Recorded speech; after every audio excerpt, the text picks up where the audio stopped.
Daily Bible reading, 2 Kings chapter 6. The disciples of the prophets said to Elisha, "See, the place where we live under your direction is too cramped for us. Let us go to the Jordan, and let us each get a log there, and build quarters there for ourselves to live in." "Do so," he replied. Then one of them said, "Will you please come along with your servants?" "Yes, I will come," he said. And he accompanied them. So they went to the Jordan and cut timber.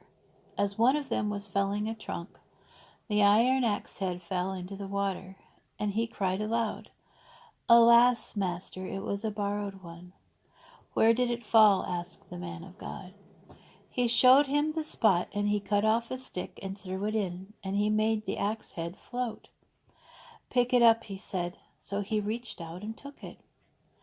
While the king of Aram was waging war against Israel, he took counsel with his officers and said, "I will encamp in such and such a place."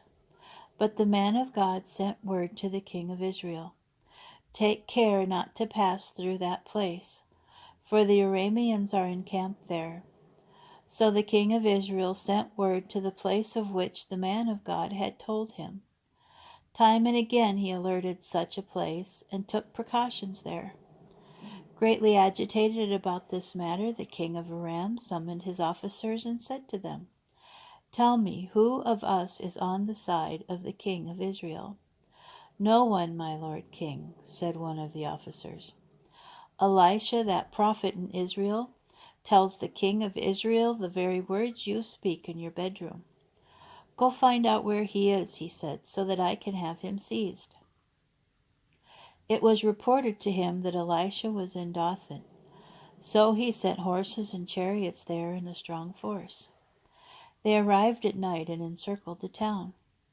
When the attendant of the man of God rose early and went outside, he saw a force with horses and chariots surrounding the town. "Alas, master, what shall we do?" his servant asked him. "Have no fear," he replied. "There are more on our side than on theirs." Then Elisha prayed, "Lord, open his eyes and let him see." And the Lord opened the servant's eyes, and he saw the hills all around Elisha covered with horses and chariots of fire. The Arameans came down against him, and Elisha prayed to the Lord, "Please strike this people with a blinding light." And he struck them with a blinding light, as Elisha had asked. Elisha said to them, "This is not the road, and that is not the town. Follow me, and I will lead you to the man you want." And he led them to Samaria. When they entered Samaria, Elisha said, "O Lord, open the eyes of these men so that they may see." The Lord opened their eyes, and they saw that they were inside Samaria. When the king of Israel saw them, he said to Elisha, "Father, shall I strike them down?" "No, do not," he replied. "Did you take them captive with your sword and bow, that you would strike them down?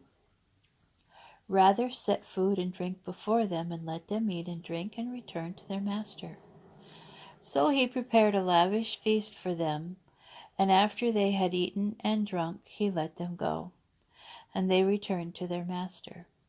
And the Aramean bands stopped invading the land of Israel. Some time later, King Ben-Hadad of Aram mustered his entire army and marched upon Samaria and besieged it.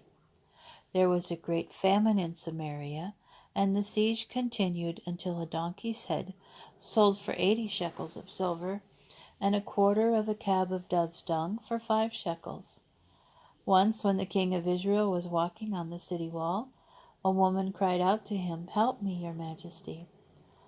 "Don't ask me," he replied. "Let the Lord help you. Where could I get help for you? From the threshing floor or from the winepress?" "But what troubles you?" the king asked her. The woman answered, "That woman said to me, 'Give up your son, and we will eat him today, and tomorrow we'll eat my son.' So we cooked my son, and we ate him. The next day I said to her, 'Give up your son, and let's eat him.' But she hid her son. When the king heard what the woman said, he rent his clothes, and as he walked along the wall, the people could see that he was wearing sackcloth underneath. He said, "Thus and more may God do to me if the head of Elisha son of Shaphat remains on his shoulders today." Now Elisha was sitting at home, and the elders were sitting with him. The king had sent ahead one of his men. But before the messenger arrived, Elisha said to the elders, "Do you see that murderer has sent someone to cut off my head? Watch when the messenger comes, and shut the door and hold the door fast against him. No doubt the sound of his master's footsteps will follow." While he was still talking to them, the messenger came to him and said, "This calamity is from the Lord. What more can I hope for from the Lord?"